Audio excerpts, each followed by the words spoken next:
Le journal avec Chérif Dia et on parle tout d'abord du débordement du fleuve Sénégal. Le président de la République, Bassirou Diomaye Faye, attendu dans certaines localités touchées. Exactement, à Kédougou, a-t-il dit, c'est hier en marge du lancement de l'agenda Sénégal 2050. Le président compte se rendre sur le terrain les 18 et 19 octobre. Bassirou Diomaye Faye a exprimé sa solidarité envers les populations riveraines du fleuve qui ont été fortement touchées par les récentes inondations provoquées par une crue exceptionnelle. Nous l'écoutons. Tout propos. Exprimer ma compassion et ma solidarité aux populations riveraines du fleuve Sénégal qui ont été durement frappées par les inondations dues aux crues du fleuve éponyme. Mes chers compatriotes, je me rendrai dans la région de Kédougou pour apporter mon réconfort aux populations éplorées. Les 18 et 19 octobre 2024. D'ores et déjà, le ministère de la Famille et des Solidarités, accompagné du ministre de l'Intérieur et de la Sécurité publique, sont dans la région au chevet des populations qui ont été touchées par ces inondations. Justement, le président en a parlé, des membres du gouvernement étaient sur le terrain hier, une délégation conduite par le ministre de l'Intérieur et de la Sécurité publique, Jean-Baptiste Tine, qui a annoncé que des convois de vivres seront acheminés à Bakel dans la région de Tambacounda pour venir en aide aux populations victimes de la montée des eaux du fleuve Sénégal. Et on parle des inondations provoquées par la crue du fleuve Sénégal. Le maire de Kidira tire la sonnette d'alarme. Oui, parce que les routes sont devenues impraticables à Bakel. Les populations pataugent dans l'eau à défaut des pirogues qu'ils utilisent pour se déplacer. Le maire de la commune s'est même prononcé sur la situation. Nous suivons le reportage de Alassane Diop. Envahi par les eaux de crue, le département de Bakel fait face à l'une des pires catastrophes naturelles de son histoire. Cette situation a causé beaucoup de dégâts dans les différentes communes de ce département. Située au bord de la Falémé, la commune de Kidira subit de plein fouet cette catastrophe. Nous sommes une commune qui est au bord de la Falémé, donc qui est un fleuve qui aussi se rabat sur le fleuve Sénégal. On avait l'habitude d'avoir des inondations et que les gens qui habitaient dans les zones inondables étaient couverts d'eau. Mais cette fois-ci, c'est encore plus fort, puisque non seulement les gens qui sont dans les zones inondables sont envahis, mais même ceux qui ne sont pas dans ces zones sont envahis. Nous avons deux fois deux voies qui longent Kidira. Mais aujourd'hui, l'eau est montée à hauteur de 80 cm, voire même 1 mètre. De nombreuses familles sinistrées. Certains quartiers sont même coupés au reste de la commune. Ses habitants se déplacent à l'aide des pirogues. Nous avons un quartier qui est là-bas, c'est un village qui est rattaché à Kidira, qui s'appelle Alaïna Bokar. Il est coupé de la commune. Donc c'est des centaines de maisons, c'est des centaines de familles.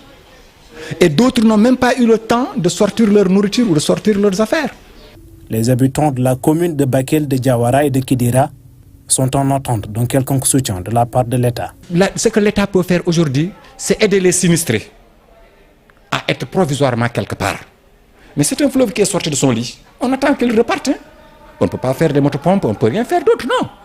Qu'assister les gens qui sont inondés. Aller les loger quelque part, les aider à manger, à boire. Puisque celui qui sort de sa maison, il y a d'autres qui ont été pris au dépourvu. Ils n'ont fait que courir et sortir. Ils ont laissé et le riz là-bas, et le mil, et l'huile, et tout. Et ceux-ci, ils n'ont ni là où dormir, ils n'ont pas là où dormir, ils n'ont même pas là où quoi manger. Ils n'ont même pas quoi boire. Donc c'est à cette assistance qu'il faut pour ces populations. Le ministre de l'Intérieur s'est même rendu sur les lieux ce matin pour constater les dégâts. Par ailleurs, il annonce un plan d'urgence pour les sinistrés. Dans le même sujet, on parle surtout de la gestion des inondations dans le nord. Farba Ngom pointe du doigt l'incompétence du gouvernement. Le maire des Agnam parle de non-assistance aux sinistrés dans le Dandemayo Nord en assemblée générale avec les responsables politiques des 3 communes de l'arrondissement des Agnam, l'ex-député qui appelle à la mobilisation pour les élections anticipées du 17 novembre prochain confirme l'arrivée ou la participation de la tête de liste de leur coalition, l'ancien président Macky Sall, compte rendu Ali Bandel Niang. Malgré le sinistre qui frappe une bonne partie des populations du fait des inondations de la crue exceptionnelle du fleuve Sénégal, les populations du Bossoya ont répondu massivement à l'Assemblée générale convoquée par Farba Ngom à Agnam. Le député maire, qui dit compatir à la douleur, dénonce le comportement du gouvernement envers les sinistrés du Dandemayo. Moi, j'ai vu que ce qu'ils ont fait quand même, c'est pour symboliser, mais ça n'a été pas un acte important que le pouvoir doit faire quand même face avec ses administrés. Parce que prendre un avion, une location de 3 millions et amener 2 millions de médicaments, pourquoi pas ces 3 millions-là? Ils pouvaient venir avec leur voiture, les 3 millions-là pouvaient coûter même 10 tonnes de riz qu'on va donner aux populations. Ce qu'ils ont appuyé, c'est vraiment rien du tout par rapport à ce que le pouvoir doit faire avec ses administrés. Et ce qu'ils ont l'habitude de voir à des inondations passer, et ce n'était pas des inondations comme ces inondations de cette année-là. Donc Macky Sall, ce qu'il a donné de l'habitude à ces populations, c'est différent de ce régime. Ce régime ne nous considère même pas. Une rencontre politique au cours de laquelle Farba Ngom a appelé ses partisans à se mobiliser pour réserver un accueil au président Macky Sall, dont il trace ici l'itinéraire une fois au Sénégal. Nous, Macky Sall sera au Sénégal. Tu connais bien que Macky Sall, de l'importance qu'il donne aussi aux guides religieux.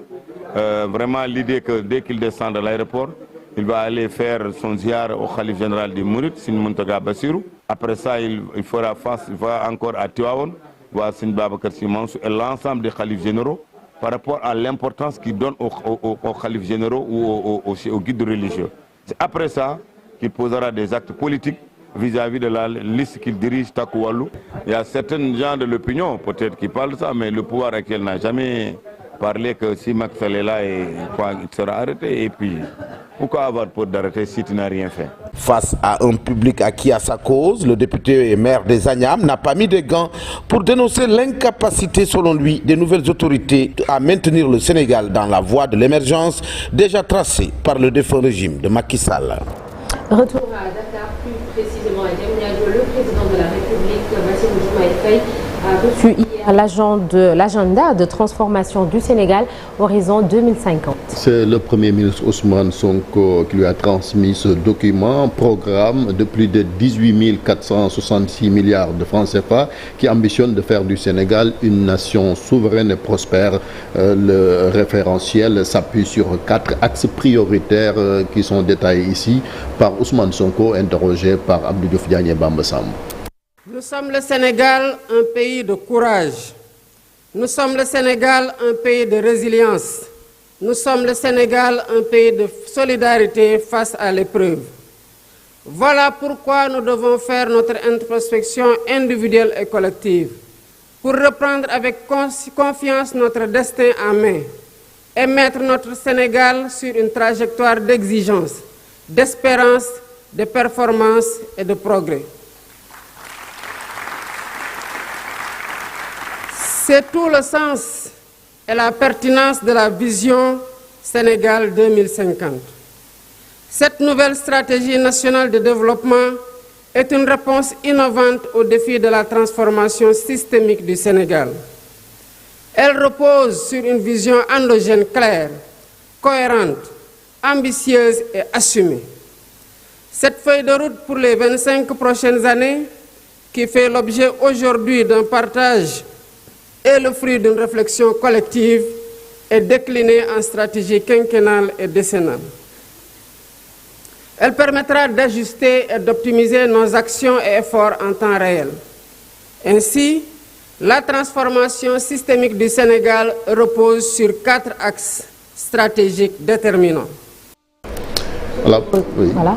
Chérif, oui, il s'agissait plutôt du président de la République, Bassirou Diomaye Faye, le Premier ministre Ousmane Sonko, que nous allons écouter dans la version Wolof du journal, c'est cela. Effectivement. Et on poursuit. Sonko et Diomaye, c'est la même chose. Et on poursuit en parlant de sport, n'est-ce pas? Oui, sport. Avec les éliminatoires de la CAN 2025 au Maroc, le Sénégal pourrait obtenir son ticket face au Malawi aujourd'hui. Le match, donc, au coup d'envoi à 13h pour le sélectionneur intérimaire Pape Bouna Diao. C'est une autre paire de manches, sans toutefois perdre l'objectif d'une qualification à la fin de ce match. Nous l'écoutons avec la Fédération sénégalaise de football.